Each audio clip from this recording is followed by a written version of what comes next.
So, how many of you have ever made a mistake before in your lives? Anybody? Once or twice? I mean, mistakes are inevitable in life, aren't they? I mean, they're just going to happen. Call them what you will. Sometimes we just call them mistakes. Sometimes they're a little bigger than that. We call them sin. We're wrong. It's hard to say that word. I'm wrong. I can't say it. You guys, any of you guys in here, can you say that word?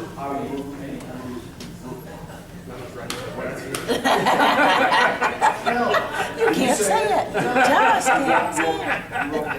See, I can't say it. Look at that. It just flows off his tongue. That's good. Good for you. Yeah, that's what kept you guys married for so long.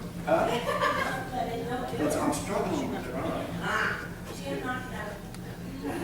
it. She knows I'm wrong all the time. But I remind my kids, and I have to remind myself too, because I was one of those that I tend to beat myself up pretty badly.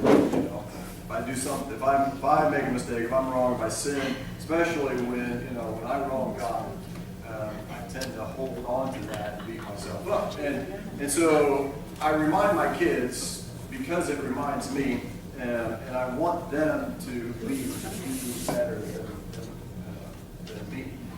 And that the most important thing is not what you did, right? When you've done something wrong, the most important thing is not what you've done, but what you just did.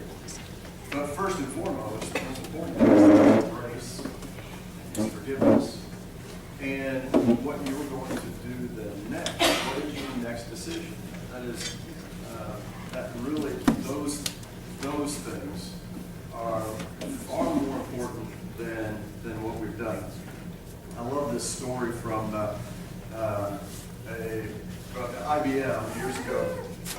Vice president of IBM came up with an idea to set up a separate division, and he was given permission by the CEO. The CEO's name was Thomas Watson. And when he put this plan into motion, he almost immediately lost $10 million in the venture. And so he went to the CEO and he said, he handed him his resignation letter. And Mr. Watson asked the vice president, why are you handing me your resignation? He said, because I have done this horrible thing. I have failed. And he said, there is no way I'm going to accept your resignation after I just spent $10 million on your education. When you see your mistakes that way, as an education, a learning process, I think we begin to understand what that next step looks like for us. What is our next step? What are we going to do with what we've just done? And our first should always be to go to God and say, I'm sorry, and let His forgiveness, His grace, then permeate our lives, our soul, be real in us. Because as long as you're willing to put yourself out there, as long as you're willing to try and do, failure is inevitable. And if you're never willing to step out, then guess what? You've failed already, haven't you? The failure itself isn't the most important thing. What you learn from it is. Norman Vincent Peale once said, no matter what mistakes you have made, no matter how you've messed things up, you can still make a new beginning. The person who fully realizes this suffers less from the shock and pain of failure, and sooner gets off to a new beginning. There were two in particular that failed Jesus at the end of his life. Judas did not understand this concept of new beginning. And his failure led to his eternal failure.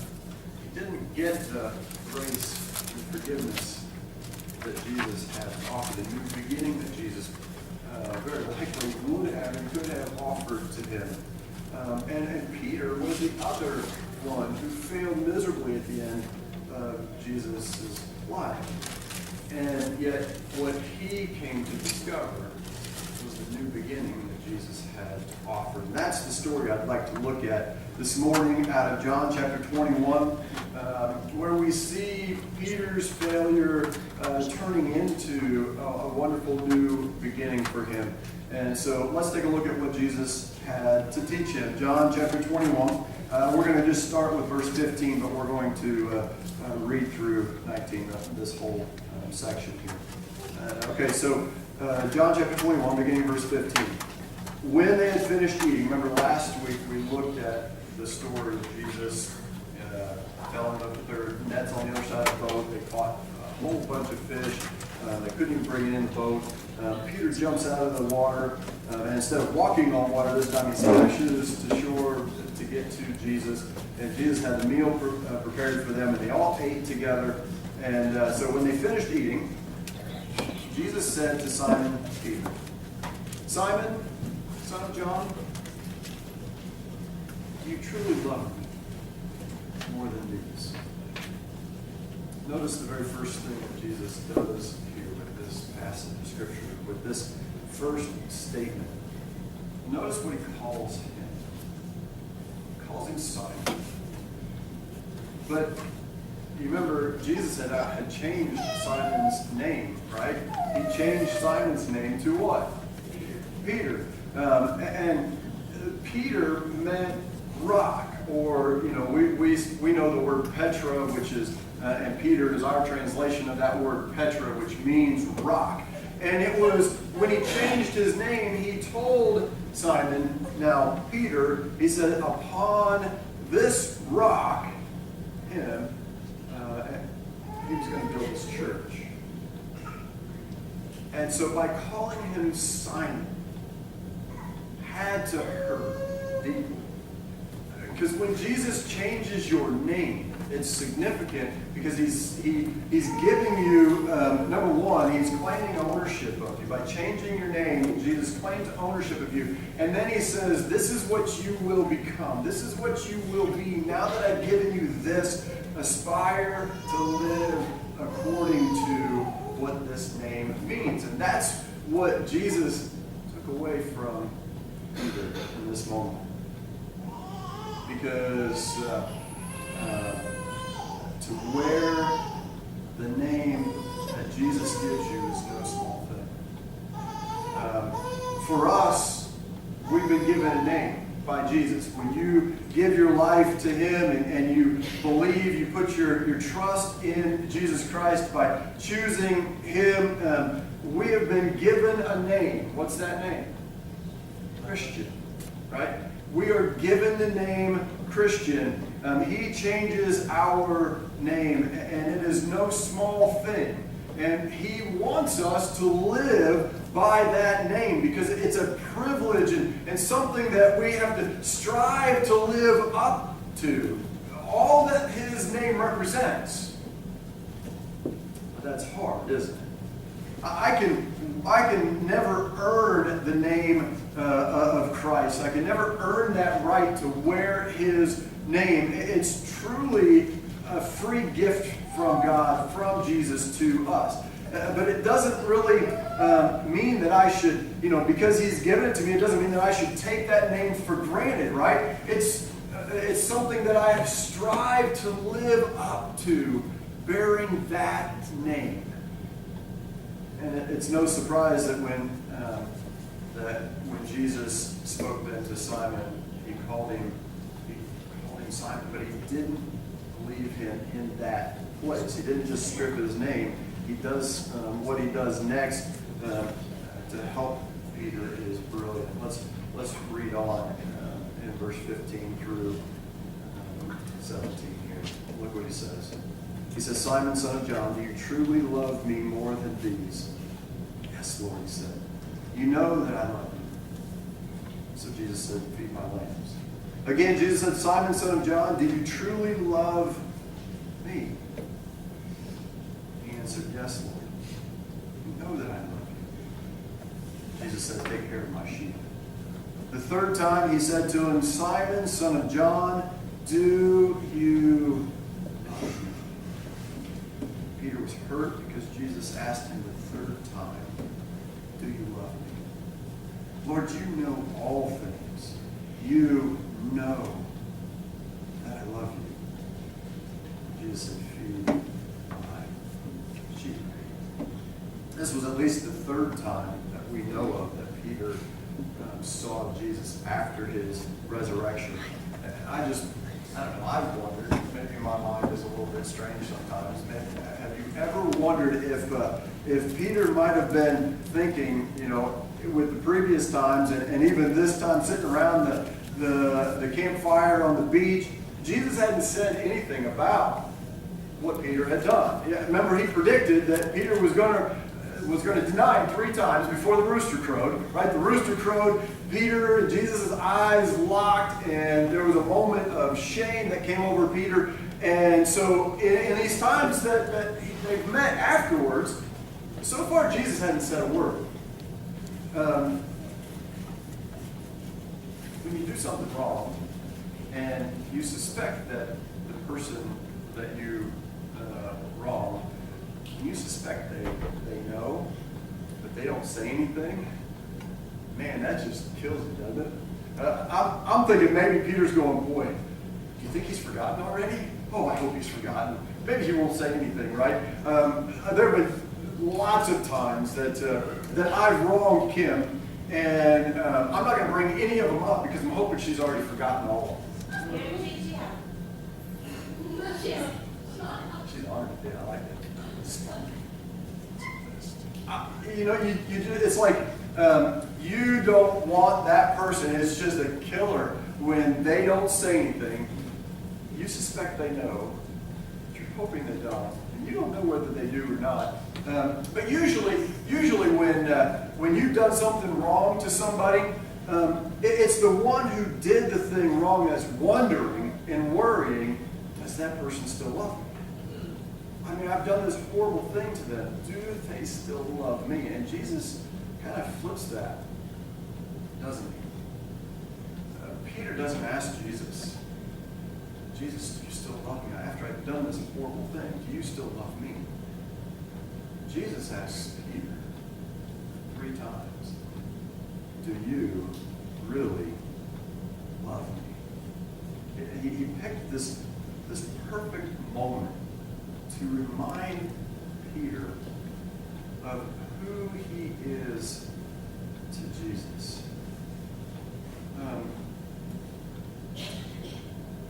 He wanted Peter to understand and to know and to believe for himself what Jesus believed about Peter. The first time, it's a bit curious how he words this question.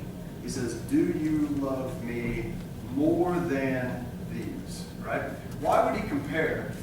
There's a lot of debate over the more than these. What's it mean? But I believe he's talking about the other disciples. The context is pretty interesting, I think.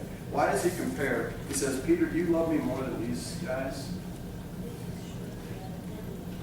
Most of all, right? And yet, there's something that Peter does earlier before Jesus dies that I think is curious and interesting, because what I think was going through Peter's mind was when Jesus was talking to the disciples about how they were all going to desert him. And what did Peter say pretty boldly, pretty emphatically? He would never do it. Which implied, Jesus, I love you more than all these other people, all the other disciples. I love you the most. I would never desert you. I would never betray you. I love you most. But of course, what we know is that Peter denied him, right? So with Jesus' question, Peter's heart was cut. Right there, just cut to the heart in this moment. If Peter was going to be the man, the rock, if Simon was to be Peter after Jesus ascends back to heaven, if he was going to be the man that Jesus called him to be for his church, he would need to see himself differently, with a little bit of humility. Now, it seems like maybe it should be enough that for Peter that denying Jesus, I mean, that was humiliating for him, right? And to be in Jesus' presence and him not saying, I mean, he had to already be humiliated. He was already humiliated before seeing Jesus. Now does it feel like maybe Jesus is piling on the humiliation? Because he's not really. Humiliation does not always lead to humility, does it? When I'm humiliated, sometimes my humiliation can lead to me being more entrenched in my pridefulness. I try to make myself feel better about what I've done, maybe by trying to make myself look better or trying to get others to think that I'm better than I am. So I put on a face, a facade, and Jesus cut through that facade with Peter.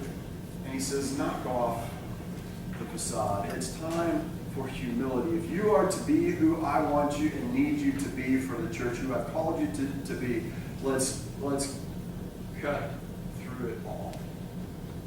And be humble and not prideful. True humility, which is what Peter needed in this moment, comes first and foremost by knowing that Jesus really knows me. Sometimes we don't want Jesus to know me, the real me. And we certainly don't want others to know the real. We put on a face, we put on a facade, sometimes we act like we're better than we are, and we even pray like we think Jesus, we want him to know that we're something that maybe we're really not. But true humility comes when we first and foremost, we know that Jesus knows. He knows me. And even more than that Jesus knows me, true humility begins to come to me when I need to be an open book and keep no secrets from him. Period. When I can be open, when I can be completely honest. So he asks him, do you truly love me? Do you truly love me? Be honest with me. I don't want to know about, do you love me more than all of these guys? You said you did, but you proved that to be wrong. But you know what? Quit comparing yourself to others, and I want to know, do you truly love me? C.S. Lewis recounts that when he first started going to church, he disliked the hymns. He said that he considered them to be fifth-rate poems set to sixth-rate music. But as he continued, he said, but I realized that the hymns were nevertheless being sung with devotion and benefit by an old saint in elastic side boots in the opposite pew. And then you realize that you aren't fit to clean those boots. It gets you out of your solitary conceit. Honestly, answering the question, do you truly love Jesus? Not how do you compare to somebody else. Not do you love them, do you love Jesus more than somebody else, but do you truly love Jesus? That's where humility begins. And then where being obedient to doing what Jesus commands you to do begins. It's where it really began for Peter. We're not all called to the same mission of Peter. He was called to feed and care for God's church, the flock of Jesus Christ. We're not all called to be shepherds, pastors of God's church, but we are all called to serve him in some capacity in his church and for his church. My calling, my service starts with a genuine love for Jesus. Do you truly love Jesus? See, I'll never be all in as a follower of Christ. I'll never be all in as a Christ follower, as a Christian, if I never honestly answer Jesus' questions? I can never really truly wear his name, right? And I'll certainly never strive to live up to all that his name means if I ignore these questions. Do you truly love me more than these? And don't compare yourself to others. And I love Jesus more than they do. Or if he or she loves Jesus more than I do, I need to be more like that. Stop comparing yourself. That was Jesus' point. Do you truly love me? Is your love genuine? Do you love Jesus? He finally asked. Do you love him? Can you live another day without loving him? See, that's a really very different question than the one we want to ask a lot of times, I think, is, can I live another day without his love for me? Can I live without Jesus' love? And the answer to that is no. I can't live another day without the love that Jesus has for me. I need his love. I want his love. I crave John 3:16, for God so loved me, right? That he gave his only son. So I can't live without his love, but that's not his question. And that is not the question we have to answer. Because his love for us is unquestionable. The question is, do you love Jesus genuinely? Can you live without loving him today? Because if we can go another day without truly loving him, then your love isn't real. If you can go today without loving him, your love is not real. If you can walk through tomorrow without truly loving him, your love is not real. Peter couldn't be all in. As the rock foundation from which the entire church was built, unless he truly loved Jesus from a deep place of humility. And we cannot be what Jesus has called us to be either in his church without a genuine love that comes from that place of humility, of laying myself before him. So here's Jesus calling Peter back out of fishing to be a fisher of men, and also becoming then a shepherd of those men. The church that would grow needs humble shepherds to be its rock, not the prideful Simon. What kind of people does Jesus' church need today? I would say the kind of people that truly love Jesus. That's what his church needs. The kind of people that think less of themselves, and more about Jesus. See, humility isn't thinking less of myself. Humility is thinking of myself less. Right? It's not thinking less of myself, it's thinking of myself less.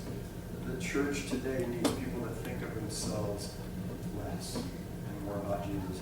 The kind of people the church of Jesus Christ needs today are the kind of people that don't hide from their mistakes, no matter how big or small, but let their humiliation become their humility as we see the grace of God at work for Jesus.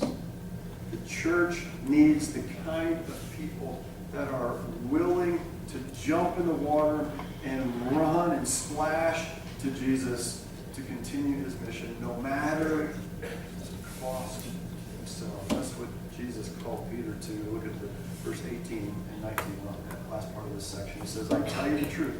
When you were younger, you dressed yourself and went where you wanted. But when you are old, you will stretch out your hands, and someone else will dress you and lead you where you do not want to go. Jesus said this to indicate the kind of death by which Peter glorified God. And then he said to him, follow me.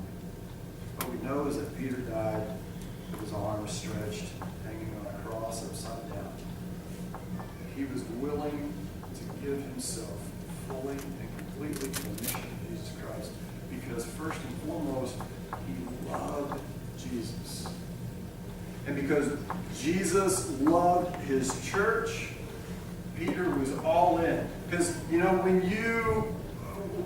you are to take care of something that doesn't belong to you, sometimes you don't take care of it very well.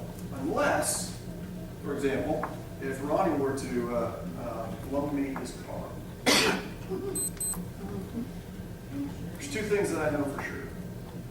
I love Ronnie. All my life. And Ronnie loves that Camaro. So if I put a scratch on that car, guess what would happen? I would deeply upset her, right? But because I love him, he loves it. So think of it this way.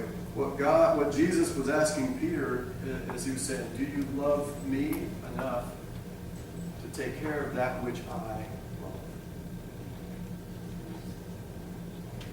And we'll take care of his church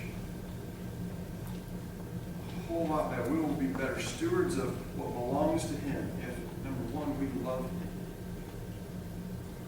And if we understand that he loves his church, we'll take much better care of it.